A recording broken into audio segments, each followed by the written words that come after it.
Hello everyone, welcome to NEET Preparation Tamil. இன்னைக்கு நம்ம வந்து particle nature of electromagnetic radiation, Planck's quantum theory பத்தி படிக்கலாம்.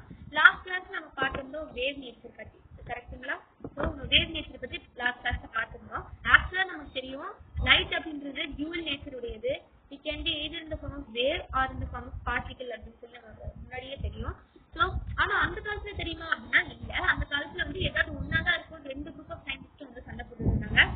Those who supported wave nature அப்படின்றவங்க வந்து யாருன்னா James Maxwell and Heinrich Hertz. இந்த James Maxwell and Heinrich Hertz வந்து அவங்க வந்து வேவ் நேச்சரை ப்ரூவ் பண்ணதுனால நிறைய எக்ஸ்பெரிமெண்ட்ஸ் பண்ணி இவங்க வந்து எலக்ட்ரோமேக்னெட்டிக் ரேடியேஷன்ஸ் வச்சு இந்த தெர்மல் ரேடியேஷன்ஸ்லாம் வந்து எப்படி இருக்கும், இப்படி perpendicular electromagnetic wave, electromagnetic radiation, அப்புறம் இந்த alternating electric and magnetic field வந்து பர்பெண்டிகுலரா இருக்கும். அப்புறம் இது வந்து வேக்யூம்லயும் வந்து எந்த மீடியமும் தேவையில்லை, இது வந்து வேக்யூம்லயும் டிராவல் ஆகும். இந்த ஸ்பெக்ட்ரா அதை பத்திலாம் வந்து நிறைய இன்ஃபர்மேஷன் நம்ம லாஸ்ட் கிளாஸ்லேயே கொடுத்துருப்பாங்க. நிறைய யூனிட் கூட இந்த எலக்ட்ரோமேக்னெட்டிக் ரேடியேஷன்ஸ் இருக்கு அப்படின்னா வேவ் நேச்சர் பத்தி சொன்னவங்க சொல்லியிருப்பாங்க இல்லையா. இந்த வேவ் நேச்சர் வச்சு நம்மளால டிஃப்ராக்ஷன் எக்ஸ்பிளைன் பண்ண முடியுது, இன்டர்ஃபரன்ஸ் எக்ஸ்பிளைன் பண்ண முடியுது. Yes, we were able to explain it. ஆனா என்ன பிரச்சனை அப்படின்னா it was not able to explain many properties. நிறைய ப்ராப்பர்ட்டி இந்த வேவ் நேச்சர் வச்சு எக்ஸ்பிளைன் பண்ண முடியல. ஓகே, ஃபர்ஸ்ட் டிஃப்ராக்ஷன்னா என்ன, இன்டர்ஃபரன்ஸ்னா என்னன்னு பார்த்துக்கலாம். டிஃப்ராக்ஷன்னா பெண்டிங் ஆஃப் வேவ். ஒரு குட்டி ஆப்ஜெக்ட் இருக்குன்னா அந்த இடத்துல லைட் வந்து பெண்ட் பண்ணி போக முடியல, அந்த wave electromagnetic radiation can bend and move. அதுதான் நம்ம டிஃப்ராக்ஷன் சொல்றோம். இன்டர்ஃபரன்ஸ்னா என்னன்னா combination of two waves of same or different frequency to give a wave. இப்போ வந்து இது ஒரு frequency இருக்கக்கூடிய வேவ் வச்சுக்கோங்க, இது ஒரு frequency இருக்கக்கூடிய வேவ், இது ரெண்டையும் கம்பைன் பண்ணி இதோட வெக்டார் சம் ஆஃப் டிஸ்டர்பன்ஸ், இதெல்லாம் டிஸ்டர்பன்ஸ் தெரியுங்களா?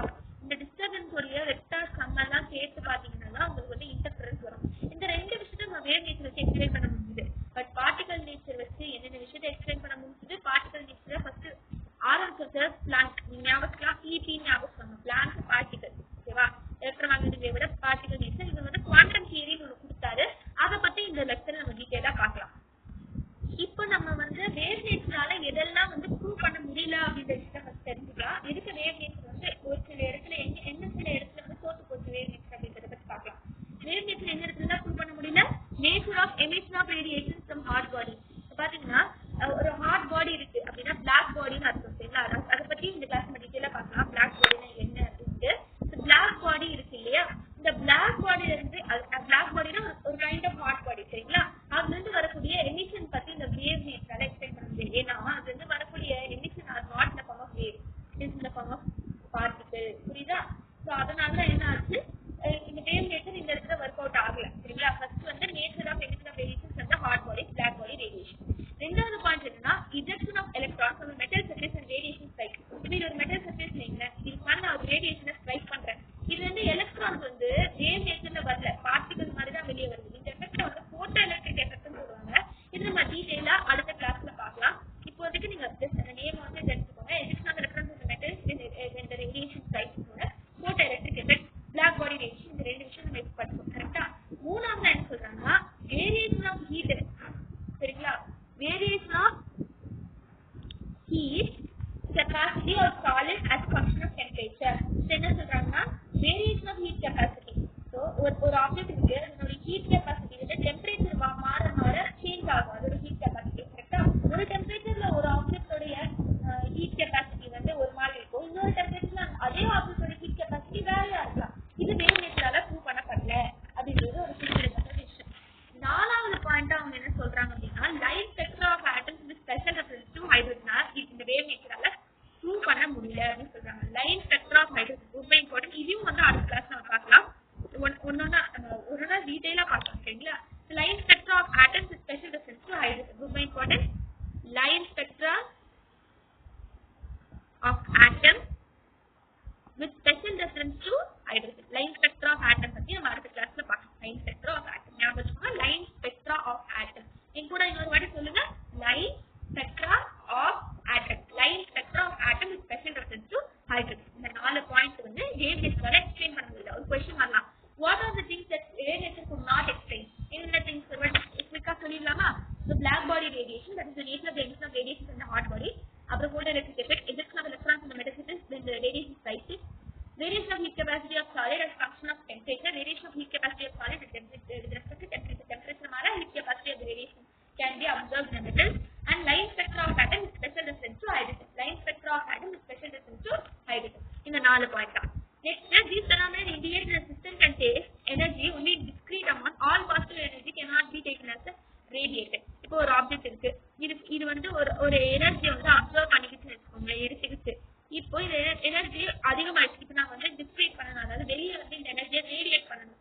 இது நான் கண்டினியூஸா டிஸ்கிரீட் பண்ணிட்டே இருக்குமா, அப்படி இல்லைன்னா ஒரு பாக்கெட்டா டிஸ்கிரீட் பண்ணுமா அப்படின்றதுதான் இந்த பிளாங்க் அப்படின்றவர் கொடுத்தாரு. ஓகேவா?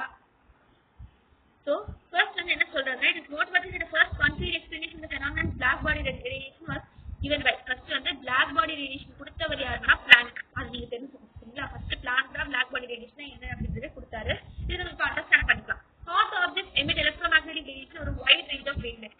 ஒரு சூடான ஒரு ஆப்ஜெக்ட் இருக்கு வச்சுக்கோங்க. ஃபார் எக்ஸாம்பிள் நான் ஒரு ஃபேன் எடுத்துக்கிறேன், இது ஒரு ஹாட் ஆப்ஜெக்ட். சரிங்களா? the hot object will emit electromagnetic radiation in a wide range of wavelength. இதுக்குள்ள இருந்து ரேடியேஷன் சூடாகும் போது radiation will be emitted. கரெக்ட்டுங்களா?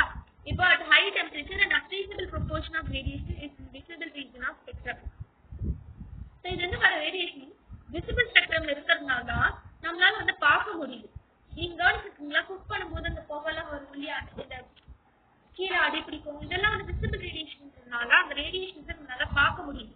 இதுவே இன்னும் கொஞ்சம் நான் வந்து ஹீட்டை இன்க்ரீஸ் பண்றேன், ஒரு அயன் ராட் எடுத்துருக்கேங்க. சரிங்களா? இன்னும் கொஞ்சம் ஈஸியா அண்டர்ஸ்டாண்ட் பண்ணிக்கிறதுக்கு let me take a FE rod, iron rod. So இந்த ராடை வந்து நான் லைட்டா ஹீட் பண்றேன். ஓகேங்களா? as the temperature rise, a higher proportion of short wavelength is produced. இப்போ temperature increase ஆக wavelength குறையும், அதாவது it is inversely proportional சிம்பிளா சொல்லிடலாம். சரிங்களா? so as the temperature is raised, a higher proportion of short wavelength blue light is generated. for example, இப்போ நான் ஒரு அயன் ராடை ஹீட் பண்றேன் ஒரு ஃபர்னேஸ்ல, அது ஃபர்ஸ்ட் வந்து என்ன கலர்ல மாறும், ரெட் கலர்ல மாறும். இன்னும் ஹீட் பண்றேன், இன்னும் ஃபர்தரா ஹீட் பண்றேன், அது என்ன ஆகும், இன்னும் ரெட் ஆகும், இன்னும் ரொம்ப ரெட் ஆகும். இன்னும் ஹீட் பண்றேன், அது ஒயிட் ஆகும். சரிங்களா? இன்னும் ஹீட் பண்றேன்னா ஃபைனலா அது ப்ளூ கலர் ஷார்ட்டர் வேவ்லென்த்தா மாறிடும். as the temperature becomes very high. This means that red radiation is the most intense at particular temperature. ஒரு particular temperature red radiation red வந்து ரொம்ப இன்டென்ஸா இருக்கு, அதனால நம்ம கண்ணுக்கு ரெட் தெரியுது. ஒரு particular temperatureல இன்டென்சிட்டி ஒரு மாதிரி இருக்கு, இன்னொரு particular temperature ப்ளூ ரொம்ப இன்டென்ஸா இருக்கு, அதனால நம்ம கண்ணுக்கு அது தெரியுது. சரிங்களா? ரெட்டை தாண்டி ப்ளூவா மாறிடுது, ரெட் மறைஞ்சிடுச்சு, ப்ளூ வந்து ஆக்குபை பண்ணிடுது. புரியுதா? அந்த மாதிரி intensity of radiation of different wavelengths emitted by the hot body depends upon temperature. என்ன சொல்றாங்க, intensity depend upon temperature அப்படின்னு சொல்றாங்க. சோ ஒரு மெட்டலோட இன்டென்சிட்டியே வந்து டெம்பரேச்சரை டிபெண்ட் பண்ணி தான் வந்து இருக்கும். By late 1850s it was known that object made of different material and kept at different temperature emit different amount of radiation. different material, இப்போ இது SC வச்சுக்கோங்க, இது C வச்சுக்கோங்க. நான் வந்து different material எடுத்துட்டேன், இது different temperature வைக்கிறேன். இது ஒரு 30 டிகிரி செல்சியஸ், இது ஒரு 100 டிகிரி செல்சியஸ் வைக்கிறேன் வச்சுக்கோங்க. இதுல emit different radiation, இது ஒரு amount of radiation emit பண்ணும், இது ஒரு amount of radiation emit பண்ணும். இதுதான் அவங்க கொடுக்குற concept. Also the surface of the body is irradiated with the light electromagnetic radiation. A part of the radiant energy generally reflected as such as a part is observed and part of it is transmitted. Reason for incomplete absorption is the ordinary object as opposed to the imperfect observers of radiation. பொதுவா யூசுவலாவே ஒரு normal பாடி வந்து கொஞ்சம் race observe பண்ணிடுச்சுன்னா கொஞ்சம் தான் observe பண்ணும், கம்ப்ளீட்டா observe பண்ணாது. யூசுவலா ஒரு பாடிக்கு இன்கம்ப்ளீட் அப்சர்ப்ஷன் அப்படின்றது ப்ராப்பர்ட்டியா இருக்கும். பட் ஆனா ஒரு ஸ்பெஷல் பாடி இருக்கு, அந்த பாடி பேரு பிளாக் பாடி. சரிங்களா? இந்த பிளாக் பாடி என்ன அப்படின்ற ஒரு டீடைல் எக்ஸ்பிளனேஷன் நான் கொடுக்குறேன். பிளாக் பாடினா usually we call what is the black body அப்படின்னு சொல்லி நம்ம ஃபர்ஸ்ட் பார்த்துக்கலாம். பிளாக் பாடினா ideal body which emits and absorbs radiation of all frequency uniformly is called black body. இந்த ஆப்ஜெக்ட் வந்து நம்ம black body ன்னு சொல்றோம். and the objects which are black body will emit the black body radiation. சரிங்களா? in practice இந்த மாதிரியான பாடில exist ஆகல. இப்போ நம்ம பார்த்தோம்னா நம்மளோட காலகட்டத்துல இந்த black bodyல இல்ல. பட் என்ன இதோட சிமிலாரிட்டி அப்படின்னு பார்த்தோம்னா கார்பன் பிளாக்னு ஒன்று இருக்கு, அது வந்து இது கொஞ்சம் ரிசம்பிள் பண்ணுது அப்படின்னு சொல்றாங்க. கார்பன் பிளாக் வந்து இது கொஞ்சம் வந்து ரிசம்பிள் பண்ணுது. அடுத்தது வந்து நம்ம பார்த்தோம்னா இதோட ரொம்ப ரிசம்பிளன்ஸ் பிளாக் பாடி நம்ம எப்படி அண்டர்ஸ்டாண்ட் பண்ணிக்கலாம் அப்படின்னா இது ஒரு கேவிட்டி. சரிங்களா? பிளாக் பாடி யூஸ்வலிய கேவிட்டி வித் டைனிங் ஹோல், இந்த மாதிரி ஒரு பாக்ஸ் மாதிரி வச்சுக்கோங்க. இதுக்குள்ள வந்து dining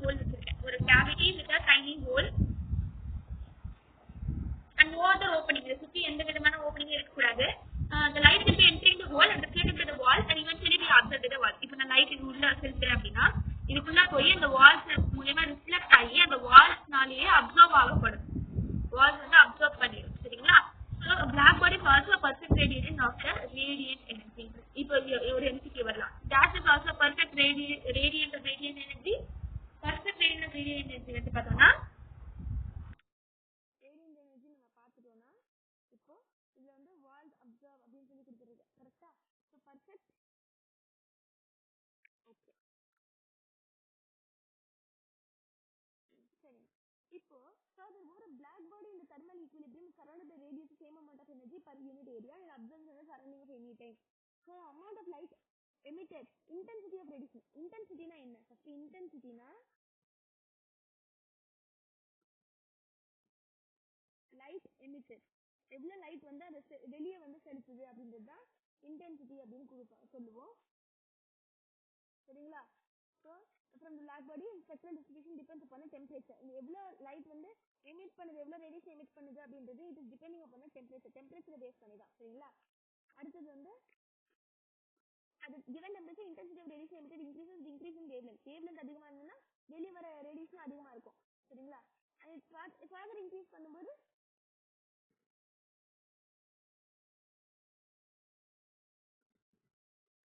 it will start decreasing. radiation அதிகமாகும் எப்பனா வேவ்லென்த் அதிகமாகும் போது. இன்னும் வேவ்லென்த் அதிகப்படுத்தல அப்படின்னா ரேடியேஷன் குறைய ஆரம்பிக்கும். ஃபர்ஸ்ட் அதிகமாகும், ஆனா இன்னும் ரொம்ப ரொம்ப அதிகப்படுத்தும் போது அதுவே தானா குறைய ஆரம்பிச்சிடும். Also as the temperature increases, maximum of the cells shift to the shorter wavelength. The several attempts were made to predict the intensity of radiation as a function of wavelength படிக்க வந்து ஆசைப்பட்டாங்க.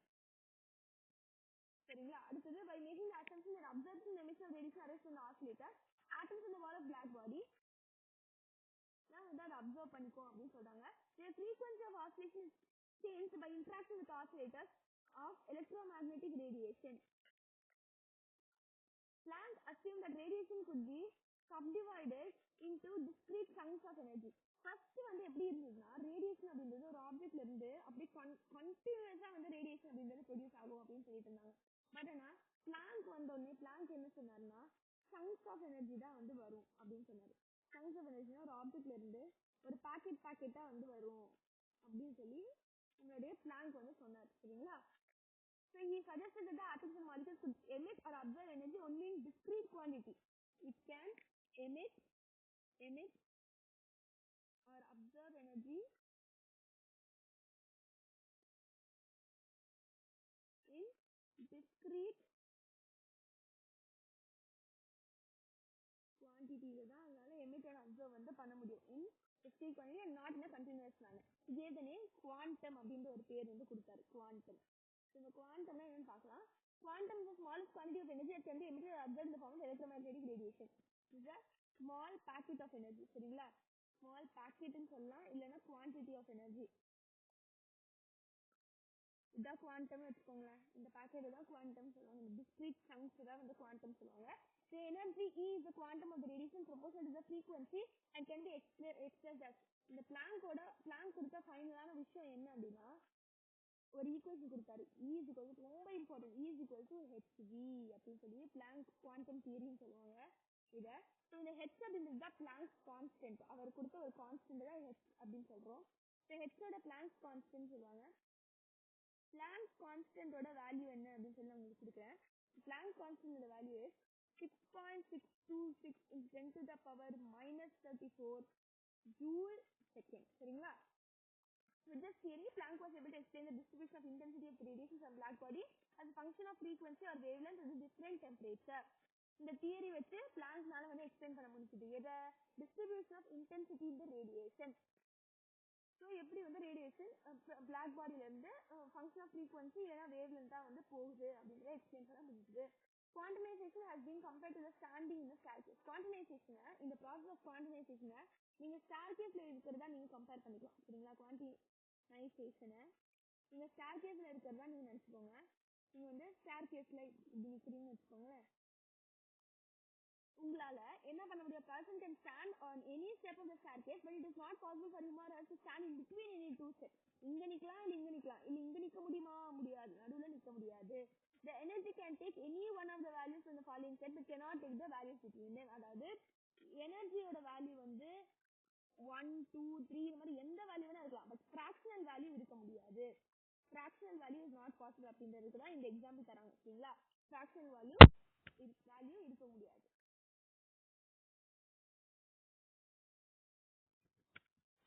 So இவ்வளவுதான். it is particle nature. இது வந்து ஒரு quick ரீகேப்பா நான் கொடுக்கணும் அப்படின்னு சொல்லி நினைக்கிறேன். பிளாங்க்கு வந்து ஃபைனலாக நோபல் பிரைஸும் வந்து கிடைச்சது 1918. இது அவ்வளோ இம்பார்ட்டன்ட் இல்லை இந்த பிளாங்க் பற்றின ஒரு பாக்ஸிங் என்சிஆர்டியில் கொடுத்துருக்குறது. பட் நான் உங்களுக்கு வந்து இது ஃபுல்லாக ஒரு ரீகேப்பா இப்போ ஒரு அண்டர் 2 மினிட்ஸ் பார்த்துடலாம்.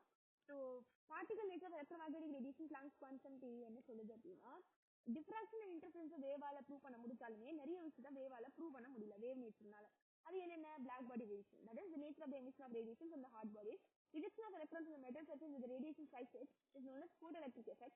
Variation of heat capacity of solid as a function of temperature. He was not able to explain that. Line spectrum of the atoms with special reference to hydrogen. இதையும் எக்ஸ்பிளைன் பண்ண முடியல. அப்புறம் Max Planck தான் வந்து black body radiation அப்படின்றத கொடுத்துருக்காரு. Black body radiation என்ன? ஒரு hot object will emit the electromagnetic radiation ஒரு வைட் ரேஞ்ச் ஆஃப் வேவ்லென்த். கரெக்டா? சூடான ஆப்ஜெக்ட் வந்து எலக்ட்ரோமேக்னெட்டிக் ரேடியேஷன் ஒரு வைட் வேவ்லென்த்தோட அது வந்து வெளியே எமிட் பண்ணும். ஒரு ஹை டெம்பரேச்சர்ல ப்ரொபோர்ஷன் ஆஃப் ரேடியேஷன் வந்து விசிபிள் ரீஜன் நம்ம கண்ணுக்கு தெரியும். கொஞ்சம் டெம்பரேச்சர் இன்க்ரீஸ் பண்ணும்போது it will be red in colour. இன்னும் இன்க்ரீஸ் பண்ணும்போது ஃபர்தர் ஒரு டல் ரெட்ல இருந்து ஒரு பிரைட் ரெட்டா மாறும். பிரைட் ரெட்ல இருந்து ஒயிட் கலர்ல மாறும். அப்புறம் ரொம்ப டெம்பரேச்சர் ஹை ஆகும்போது ப்ளூ கலர்ல மாறும். Intensity of light will depend upon temperature அப்படிங்கிறது இந்த எக்ஸ்பெரிமெண்டோட கன்க்ளூஷன். இது என்ன சொல்றாங்கன்னா, objects made of different materials and kept at different temperature emit different amount of radiation அப்படின்னு சொல்லியிருப்பாங்க.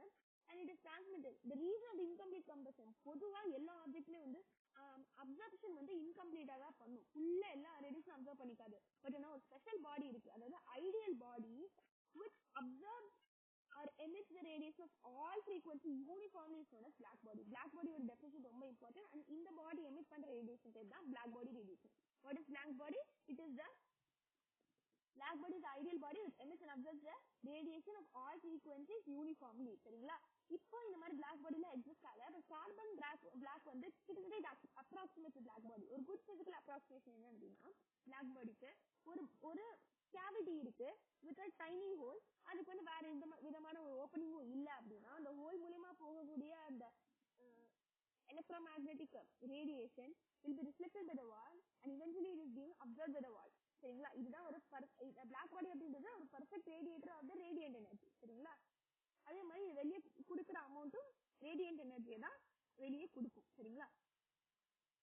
இன்டென்சிட்டி ஆஃப் லைட் வந்து வேவ் லென்த் இன்க்ரீஸ் ஆக ஆக இந்த இன்டென்சிட்டியும் வந்து இன்க்ரீஸ் ஆகும். பட் ஃபர்தர் இன்க்ரீஸ் ஆஃப் வேவ் லென்த்ல இட் வில் ஸ்டார்ட் டிக்ரீசிங் அப்படின்றது கூறப்பட்டிருக்கு. Temperature increases maximum of the சில்ஸ் வில் ஸ்டார்ட் வேவ் லென்த்.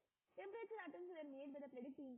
அவங்க நிறைய எக்ஸ்பெரிமெண்ட் பண்ணி இந்த இன்டென்சிட்டி வந்து ஃபங்க்ஷன் ஆஃப் வேவ் லென்த் வச்சே ப்ரூவ் பண்ண முடியுமான்னு நினைச்சாங்க.